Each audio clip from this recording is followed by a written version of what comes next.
ಬ್ರೇಕ್ನ ನಂತರ ಕೆ.ಎಸ್. ಈಶ್ವರಪ್ಪನವರೊಂದಿಗಿನ ವಿಶೇಷ ಸಂವಾದಕ್ಕೆ ಮತ್ತೊಮ್ಮೆ ಸ್ವಾಗತ. ಈಶ್ವರಪ್ಪನವರೇ, ಧನಂಜಯ್ ಕುಮಾರ್ ಅವರ ಮೇಲೆ ಕ್ರಮ ಕೈಗೊಂಡದ್ದನ್ನು ಹೇಳಿದ್ರಿ. ಗುಬ್ಬಿಯ ಮೇಲೆ ಬ್ರಹ್ಮಾಸ್ತ್ರವನ್ನು ಪ್ರಯೋಗ ಮಾಡಿ ನೀವು ಅದರಲ್ಲಿ ಆರ್ಭಟಿಸೋದ್ರಲ್ಲಿ ಏನು ಅರ್ಥವಿದೆ? ಸ್ವತಃ ಯಡಿಯೂರಪ್ಪನವರೇ ನಿಮಗೆ ಚಾಲೆಂಜ್ ಮಾಡಿದ್ರು ನನ್ನ ಮೇಲೆ ಕ್ರಮ ಕೈಗೊಳ್ಳಿ ಅಂತ. ಹೊಡೆದ್ರೆ ಆನೆ ಹೊಡಿರಿ. ನೀವು ಗುಬ್ಬಿ ಮೇಲೆ ಬ್ರಹ್ಮಾಸ್ತ್ರ ಪ್ರಯೋಗ ಮಾಡಿ ನಾವು ಶಿಸ್ತೆಲ್ಲವೂ ಕೂಡ ನಮಗೆ ಶಿಸ್ತು ಸರಿ ಆಯಿತು, ಅಶಿಸ್ತು ಹೋಯಿತು ಅನ್ನೋದ್ರಲ್ಲಿ ಏನು ಅರ್ಥ ಇದೆ ಸರ್? ಧನಂಜಯ್ ಕುಮಾರು ಒಬ್ಬ ಗುಬ್ಬಿ ಅಲ್ಲ, KJP ರಾಜ್ಯ ಅಧ್ಯಕ್ಷ. ಈಗ ಯಾವಾಗಲಾದ್ರೂ ಎರಡನೇದು ಯಡಿಯೂರಪ್ಪನವರು ನನ್ನ KJP ರಾಜ್ಯಾಧ್ಯಕ್ಷ ಅಲ್ಲ. ಈಗ ನಾ ಅದಕ್ಕೋಸ್ಕರ ಹೇಳಿದ ಆಗ ಅಲ್ಲ, ಆಗಲೂ ಅಲ್ಲ. ಆಗ ಅವರು ಇನ್ನೂ ಕೂಡ ನಿಮ್ಮ ಪಕ್ಷದಲ್ಲೇ ಇದ್ರು ನೀವು ಕ್ರಮ ಕೈಗೊಳ್ಳುವ ಮುನ್ನ. ಈಗ ಯಡಿಯೂರಪ್ಪನವರು KJP ರಾಜ್ಯಾಧ್ಯಕ್ಷರು ಅಲ್ಲಲ್ಲ, ಗುಬ್ಬಿ ಅಲ್ರಿ. ಅವ್ರು ಏನು ಯಡಿಯೂರಪ್ಪನವ್ರು ಏನು ಹೇಳಿದ್ರು, ನನ್ನ ಬೆಂಬಲಿಗರ ಮೇಲೆ ಕ್ರಮ ತಗೊಂಡ್ರೆ ಹುಷಾರ್.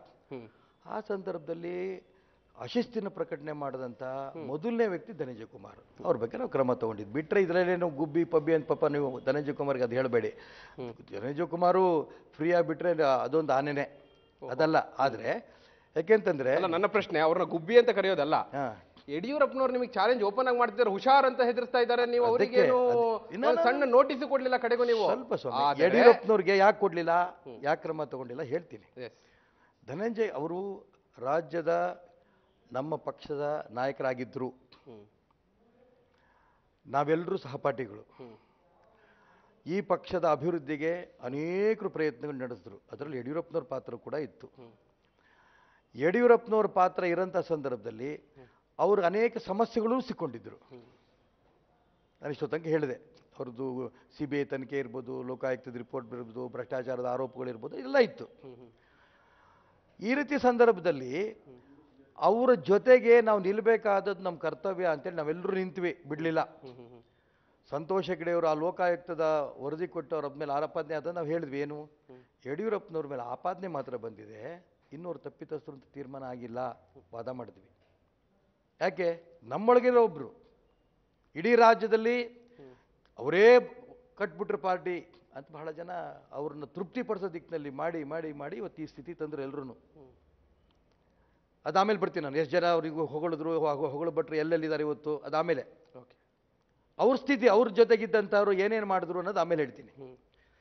ಹಾಗಾಗಿ ಈ ಪಕ್ಷದ ಜೊತೆಗೆ ಅನೇಕ ವರ್ಷ ಸಹಕಾರ ಕೊಟ್ಕೊಂಡು ನಾವೆಲ್ಲರೂ ಒಟ್ಟಿಗೆ ಕೆಲಸ ಮಾಡ್ತಾ ಇರೋಂಥ ಸಂದರ್ಭದಲ್ಲಿ ನಡುನೀರಿನಲ್ಲಿ ಬಿಡಬಾರ್ದು ಅನ್ನೋ ಒಂದೇ ಕಾರಣಕ್ಕೆ ಅವ್ರನ್ನ ತಿದ್ದ ಪ್ರಯತ್ನಗಳು ಸಾಕಷ್ಟು ಆಯಿತು. ಕೇಂದ್ರದ ನಾಯಕರು ಕರೆಸಿದ್ರು, ಮಾತುಕತೆ ನಡೆಸಿದ್ರು, ಪರಿವಾರದ ಪ್ರಮುಖರು ಕರೆದು ಮಾತುಕತೆ ನಡೆಸಿದ್ರು. ನಾವೆಲ್ಲರೂ ರಿಕ್ವೆಸ್ಟ್ ಮಾಡ್ಕೊಂಡ್ವಿ, ಬೇಡ ಬೇಡ. ನಾನು ಎಲ್ಲಿ ತನಕ ಹೇಳಿದೆ, ಯಡಿಯೂರಪ್ಪನವ್ರು ಯಾವುದೇ ಕಾರಣಕ್ಕೂ ಪಕ್ಷ ಬಿಟ್ಟು ಹೋಗಲ್ಲ, ಹೊಸ ಪಕ್ಷ ಕಟ್ಟಲ್ಲ, ಈ ನಂಬಿಕೆ ನನಗಿತ್ತು. 30-35 ವರ್ಷ ಯಡಿಯೂರಪ್ಪನವ್ರ ಜೊತೆಗೆ ಒಬ್ಬ ಸ್ನೇಹಿತನಾಗಿ, ಒಬ್ಬ ತಮ್ಮನಾಗಿ, ಒಬ್ಬ ಪಕ್ಷದ ಕಾರ್ಯಕರ್ತನಾಗಿ ದುಡಿದಿದ್ದೇನೆ ಅವ್ರ ಜೊತೆಗೆ. ಹೌದಲ್ಲ? ಹಾಗಾಗಿ ಅವರು ಅನೇಕ ಬಾರಿ ಸಿಟ್ಟು ಮಾಡಿಕೊಂಡು ಅನೇಕ ವಿಚಾರಗಳನ್ನ ದಡ ಡಿಸಿಷನ್ ತೊಗೊಂಡ್ಬಿಡ್ತಾರೆ, ಆತುರಗಾರ. ಹಾಗಾಗಿ ಇಲ್ಲ, ಅವರು ಕೂಸು ಕನ್ವಿನ್ಸ್ ಮಾಡಿದ್ರೆ ಆಗ್ತಾರೆ ಅನ್ನೋಂಥ ನಂಬಿಕೆ ನನಗಿತ್ತು. ಈ ವಿಚಾರವನ್ನು ಬಿಟ್ಟು ಹೋಗಲ್ಲ. ಯಾಕೆ? ಅವರೇ 10 ಬಾರಿ ಹೇಳ್ತಿದ್ರು, ಪಕ್ಷ ತಾಯಿ ಇದ್ದಂಗೆ, ನಮ್ಮ ಕಾರ್ಯಕರ್ತರು ದೇವದುರ್ಲಭ ಕಾರ್ಯಕರ್ತರು, ಈ ಪಕ್ಷಕ್ಕೆ ಇರೋಂಥ ಕಾರ್ಯಕರ್ತರು ಶಕ್ತಿ ಯಾವ ಪಕ್ಷಕ್ಕೂ ಇಲ್ಲ. ಈ ಎರಡೇ ವಾಕ್ಯ, ಈ ಪಕ್ಷ ತಾಯಿ ಅಂದಂಥ ವ್ಯಕ್ತಿ, ಈ ಪಕ್ಷದ ಕಾರ್ಯಕರ್ತರು ದೇವದುರ್ಲಭ ಕಾರ್ಯಕರ್ತರು ಅಂತ ಹೇಳಿದಂಥ ವ್ಯಕ್ತಿ ಪಕ್ಷ ಬಿಟ್ಟು ಹೋಗ್ತಾರೆ ಅಂತ ನಂಬಿಕೆ ಯಾರಿಗಾರಿಗೂ ಬರುತ್ತಾ? ಯಾವುದೋ ಸಿಟ್ಟಿದೆ, ಯಾವುದೋ ಬೇಸರ ಇದೆ. ಹಾಗಾಗಿ ಹೇಳ್ತಾ ಹೋಗಿದ್ದಾರೆ, ಇವ್ರು ಸಮಾಧಾನ ಮಾಡ್ಬೋದು ಅಂತ ಒಂದೇ ಕಾರಣಕ್ಕೆ ಕೊನೆ ಗಳಿಗೆ ತನಕನೂ ಪ್ರಯತ್ನ ಮಾಡಿದ್ವಿ. ಈಶ್ವರಪ್ಪನವರೇ, ನೀವು ಹೇಳ್ತೀರಿ ಎಲ್ಲಾ ಸಮಸ್ಯೆಗಳಲ್ಲಿದ್ರು, ಅವ್ರ ಬಗ್ಗೆ ಒಂದು ಅನುಕಂಪ ಇತ್ತು, ಸಮಾಧಾನ ಮಾಡುವಂತ ಪ್ರಯತ್ನ ಆಯಿತು, ನೀವು ಹೇಳ್ತೀರಿ. ಆದರೆ ಸ್ವತಃ ಯಡಿಯೂರಪ್ಪನವರೇ ಹೇಳ್ತಾರೆ, ಈಶ್ವರಪ್ಪನವರು ಕೂಡ ನಾನು ಪಕ್ಷ ಬಿಡಲಿಕ್ಕೆ ಕಾರಣ, ಅವರು ನನ್ನ ಸಹಕಾರ ಕೊಡಲಿಲ್ಲ, ಸಮಾಧಾನ ಮಾಡುವಂಥ ಪ್ರಯತ್ನ ಮಾಡಲಿಲ್ಲ, ಪಕ್ಷದಿಂದ ಬಿಟ್ಟು ಹೋಗ್ಲಿ ಅನ್ನುವಂಥ ಷಡ್ಯಂತ್ರ ಮಾಡಿದ್ರು ಅನ್ನೋ ಮತ್ತೆ ನೇರವಾಗಿ ಹೇಳ್ತಾರೆ ಅವರು. ನಾನು ಹೇಳಿದ್ನಲ್ಲ, ಅದಕ್ಕೇನೆ ಷಡ್ಯಂತ್ರ ಮಾಡಿದ್ರು ಅಂತ ಅಷ್ಟೇ ಹೇಳಲಿಲ್ಲ. ಶಿವಮೊಗ್ಗದಲ್ಲಿ ಬಂದು ಹೇಳಿಕೆ ಕೊಟ್ಟರು, ಈಶ್ವರಪ್ಪನವ್ರಿಗೆ BJPಗೆ ಯಾರು ಓಟ್ ಕೊಟ್ರೆ ಅದಕ್ಕೆ ನಾನು ಬರ್ತೇನೆ. ಈಶ್ವರಪ್ಪನವ್ರನ್ನ ಎಲ್ಲಿ ತನಕ ಹೋದ್ರು ಅಂತ ಓಟ್ ಕೊಟ್ರೆ ಅಲ್ಲಲ್ಲ, ಅಷ್ಟು ನನ್ನ ಬಗ್ಗೆ ಅವ್ರು ಏನೇನು ಹೇಳಿದ್ರು ಅನ್ನೋದು ಹೇಳ್ತಿದ್ರು. ನನಗೆ ಬೆನ್ನಿ ಚಾಕು ಹಾಕದಂಗೆ ಮತದಾರ ಅನ್ನೋ ತನಕ ಹೋಗಿದ್ರು. ನಾನು ಒಂದು ಮಾತು ಹೇಳ್ತೀನಿ ನಿಮಗೆ, ನೀವೇ ಶಿವಮೊಗ್ಗಕ್ಕೆ ಬಂದಿದ್ರಿ, 3 ದಿನ ಇದ್ರಿ, ನಾನು ಉತ್ತರ ಕೊಡಲಿಲ್ಲ. ಯಾಕೆ? ಅವ್ರು ಮಾಡಿದ ಆಪಾದನೆ ಅವತ್ತೇನು, ನಾನು ಬಂದೆ ಸರ್. ಎಸ್, ನಾನು ಜೈಲಿಗೆ ಹೋಗೋದಕ್ಕೆ ಕಾರಣ ಈಶ್ವರಪ್ಪ ಬೆಳಿಗ್ಗೆ ಹೇಳಿದ್ರು ಸುಮಾರು 11:15 ಗಂಟೆ. ಇಡೀ ರಾಜ್ಯದಿಂದ ನನಗೆ ಫೋನ್ಗಳು ಬರೋಕ್ಕೆ ಶುರು ಆಯ್ತು. ಯಾಕೆ ಹಿಂಗೆ ಯಡಿಯೂರಪ್ಪ ನನಗೆ ಹೇಳ್ತಾರೆ ಅಂತ.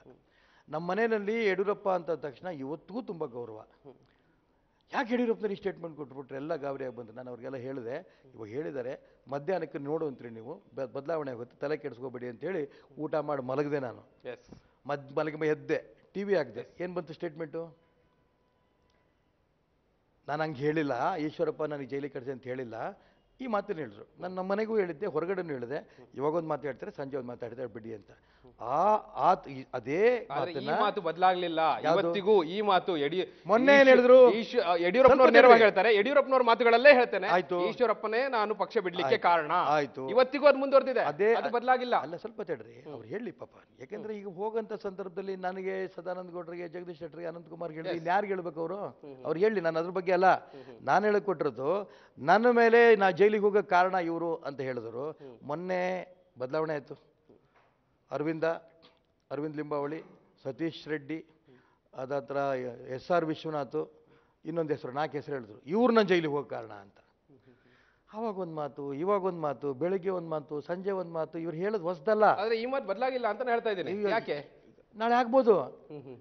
ನಾನು ಅದಕ್ಕೆ ಹೇಳಿದ್ರೆ ಇಷ್ಟೇ ಮಾತುಗಳು ಬದಲಾವಣೆ ಆಗಿರ್ಬೇಕಾದ್ರೆ ಅದೊಂದು ಮಾತು ಬದಲಾವಣೆ ಆಗಲ್ಲ ಅಂತ ಹೆಂಗ್ ಹೇಳ್ತೀರಿ? ಅಂದ್ರೆ ನೀವು ಹೇಳೋದು ಈ ಯಡಿಯೂರಪ್ಪನವರು ಮತ್ತೆ ಮಾತನ್ನ ಬದಲಾಯಿಸಿ ಈಶ್ವರಪ್ಪ ಅಲ್ಲ ನಾನು ಪಕ್ಷ ಬಿಡಲಿಕ್ಕೆ ಕಾರಣ. ಪ್ರತಿ ಸೆಂಟೆನ್ಸು ಬದಲಾವಣೆ ಮಾಡ್ತಾರೆ, ಪ್ರತಿ ದಿನ ಬದಲಾವಣೆ ಮಾಡ್ತಾರೆ. ಬೆಳಿಗ್ಗೆ ಒಂದು, ಮಧ್ಯಾಹ್ನ ಒಂದು, ಸಾಯಂಕಾಲ ಒಂದು ಹೇಳ್ತಾರೆ. ಅವರು ಅದನ್ನ ನೀವು ಮಾಡ್ತೀರಿ ಅಂತಾರೆ.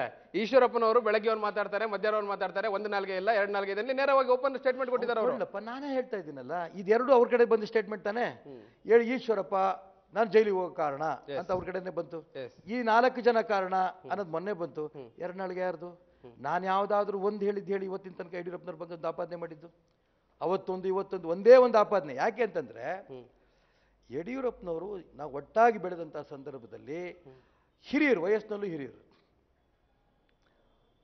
ನಾನು ಯಡಿಯೂರಪ್ಪನವ್ರು ನಿಮ್ಗೆ ಹೇಳಕ್ಕೆ ಇಷ್ಟಪಡ್ತೇನೆ, ಇಬ್ಬರತ್ರನೂ ಕೂಡ ನಮ್ಮ ಹತ್ರ ದುಡ್ಡಿರಲಿಲ್ಲ. ಈ ಪಕ್ಷದ ಸಂಬಂಧ ಇಬ್ರಿಗೂ ಬಂದ ನಂತರ ಇಬ್ರು ಅಧಿಕಾರಕ್ಕೆ ಬಂದ್ವಿ.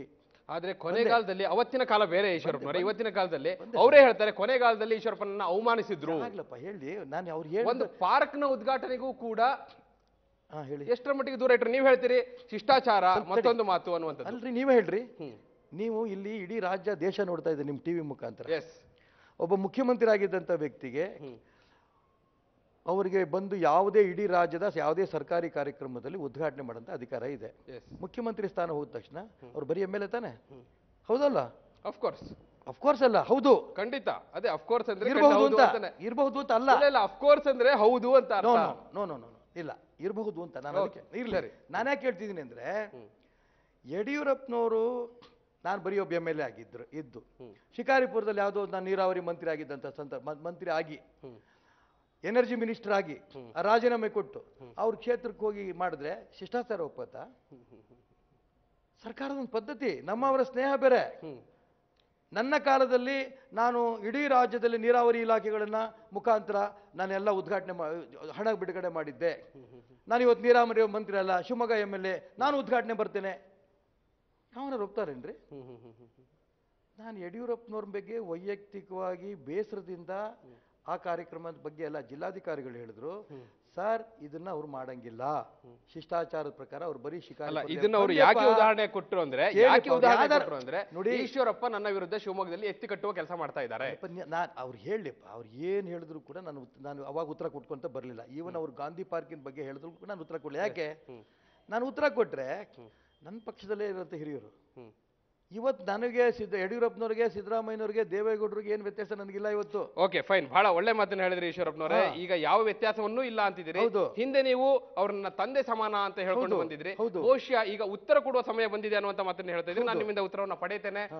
ಈಶ್ವರಪ್ಪನವರು ಈಗ ನೇರವಾದ ಮಾತುಗಳಿಗೆ ಬರ್ತಾ ಇದ್ದಾರೆ. ಯಾಕಂದ್ರೆ ಅವರು ಒಂದು ಮಾತನ್ನ ಹೇಳಿದ್ರು ಈಗಷ್ಟೇ, ಸಿದ್ದರಾಮಯ್ಯ, ದೇವೇಗೌಡ ಹಾಗೂ ಯಡಿಯೂರಪ್ಪ ಇವತ್ತಿಗೆ ನನಗೆ ಬೇರೆ ಬೇರೆ ಅಲ್ಲ, ಯಡಿಯೂರಪ್ಪ ಇವತ್ತು ನನ್ನ ಪಕ್ಷದಲ್ಲಿ ಇಲ್ಲ ಅನ್ನುವಂಥ ಮಾತನ್ನು ಹೇಳ್ತಿದ್ದಾರೆ. ಅದನ್ನು ನಾನು ಮುಂದುವರ್ತೇನೆ. ಅದಕ್ಕೂ ಮುನ್ನ ಈಶ್ವರಪ್ಪನವರೊಂದಿಗಿನ ವಿಶೇಷ ಸಂವಾದದಲ್ಲಿ ಈಗ ಒಂದು ಬ್ರೇಕ್.